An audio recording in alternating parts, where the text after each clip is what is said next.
What do The Big Bang Theory and Grey's Anatomy have in common? Did they really steal the Soft Kitty song? And which copycat of the show was so bad that the entire cast decided to quit? Hi, I'm Clive. Let's find out. Parsons was way too perfect? During the early days of casting, the crucial task for the show creators Chuck Lorre and Bill Prady was finding the right Sheldon. They saw quite a few candidates for the role, including Johnny Galecki and even Kevin Sussman, but auditioning Jim Parsons changed everything. He was astonishing. I didn't even believe it when it happened. I never anticipated the character being the way he crafted it. It was funny, it was touching, it was real, Lorre later shared. Parsons was so good at his audition that Lorre wasn't even sure the actor would be able to pull it off again when they started filming the show. "He's going to break your heart. He's never going to give you that performance again," he said to the enthusiastic Prady back then. But he was wrong. Lizard eats paper. Paper, oh gosh, I messed up. Parsons never messed up. He showed class on the set, and with time, he only got better. And yet, in real life, he's actually a very different guy. Parsons isn't such a nerd.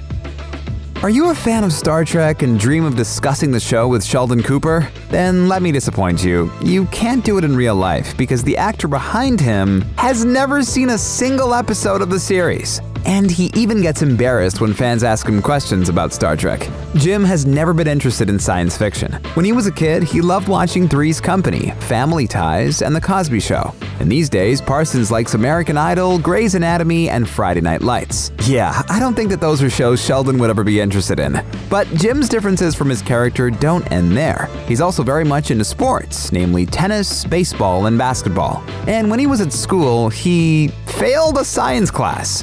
So yeah, never judge a book by its cover and an actor by the character he's playing.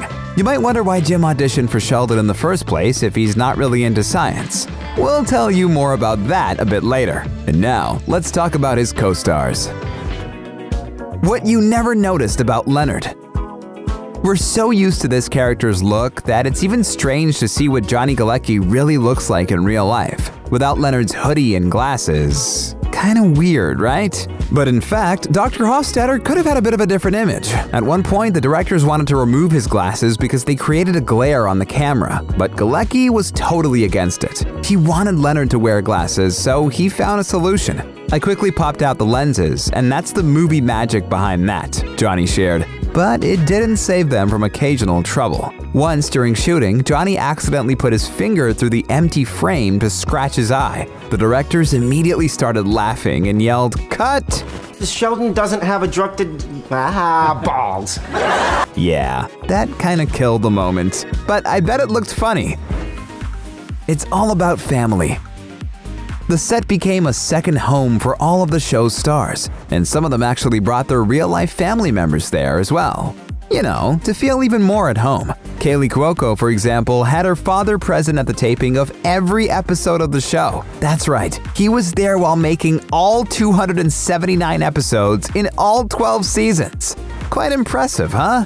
Kaylee revealed this awesome fact when she made a post to her dad on Father's Day, and he wasn't the only family member who was always there for her during the show. Kaylee's sister Brianna contributed to the series by choreographing the Call Me Maybe flash mob. It was a fantastic surprise performance almost the entire cast and crew of The Big Bang Theory did for the live audience.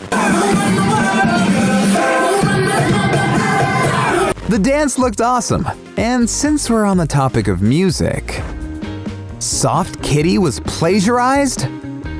You know from the series that Sheldon's mom would always sing this song to him when he was sick. Soft kitty, warm kitty, little ball of fur. Sing along! And be honest, you've probably also asked your friends or family to sing it to you at least once. It's a very catchy song, and we all thought that the Big Bang Theory writers came up with it. But maybe this wasn't the case.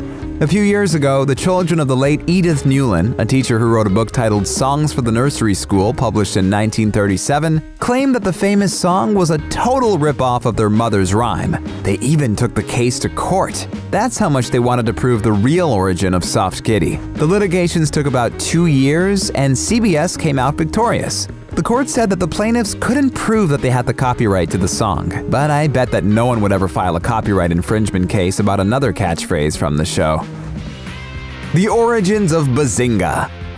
One of the Big Bang Theory writers, Stephen Engel, came up with this word, and he'd say it every time he'd prank someone on the sets. And he did that a lot. One day, Jim Parsons decided to borrow it for his character. It quickly became one of Sheldon's best catchphrases, and people still love it. It's now on countless merchandise, from t-shirts to cups. And what's more, scientists even use it in the names of new species they discover. For example, there's now an orchid bee named Euglossa bazinga and a new jellyfish species named Bazinga reiki.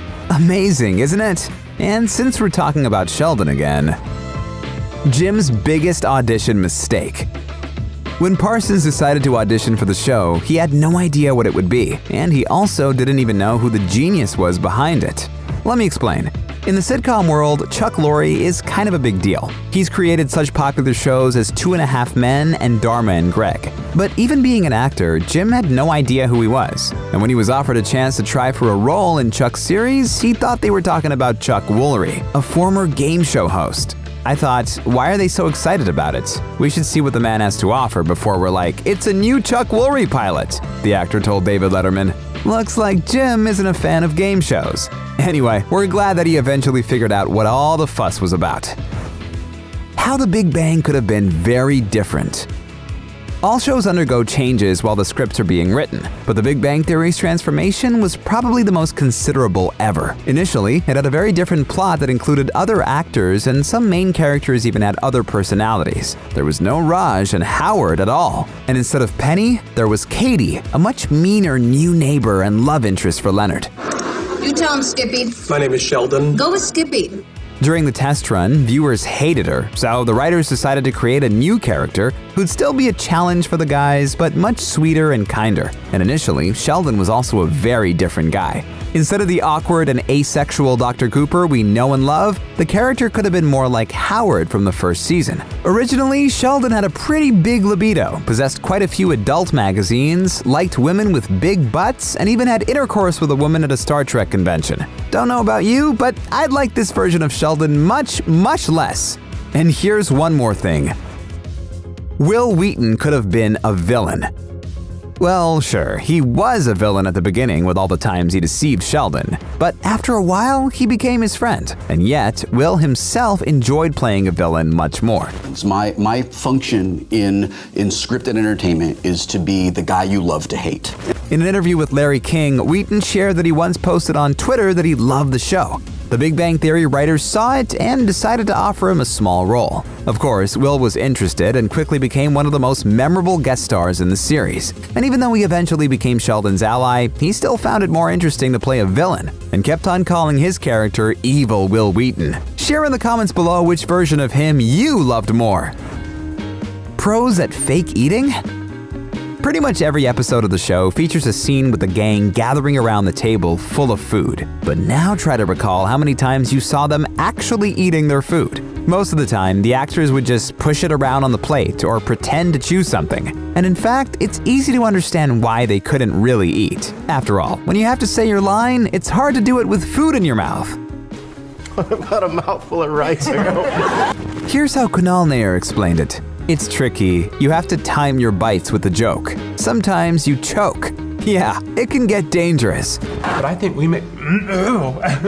But one of the cast members didn't mind the danger. It was Kaylee Cuoco. I must be the only one who really eats the food, she shared. I save my appetite until we do those scenes. I want to look real, man. And after they're done shooting another episode and have tons of food left, Kaylee is immediately on it. She once shared a video on her Instagram where she was happily munching on the leftovers. And she also revealed that all the food on their set was delicious. Everything from Chinese takeout to pasta was cooked by the show's prop master Scott London, who wanted to be a chef before getting into the business. Looks like his dream came true. But we can't say the same thing about other guys who wanted themselves some Big Bang fame. Knockoffs are never good. It often happens that popular shows get remade in other countries. It was the case with The Nanny, Married with Children, Ugly Betty, and many others. It's usually done legally, and the scripts are adapted so they are not a total ripoff, but sometimes the new crew just doesn't want to bother with these things. It happened with a Belarusian show titled Theorists that was a 100% copycat of The Big Bang Theory. It had identical characters dressed in an absolutely similar way, and the scripts were entirely plagiarized. The Big Bang Theory was in the middle of its 3rd season when it came to the surface, and everyone was enraged. Laurie even wanted to seek legal action against the knockoff producers. But the matter took care of itself. The Theorist cast reportedly had no idea that they were working on such an audacious ripoff, and when they found out, they quit the show altogether. So it only made 4 episodes of its first season. If you want to watch them, please don't, for the sake of your sanity. Better watch another video we made about what the cast of The Big Bang Theory is doing now. And stay awesome!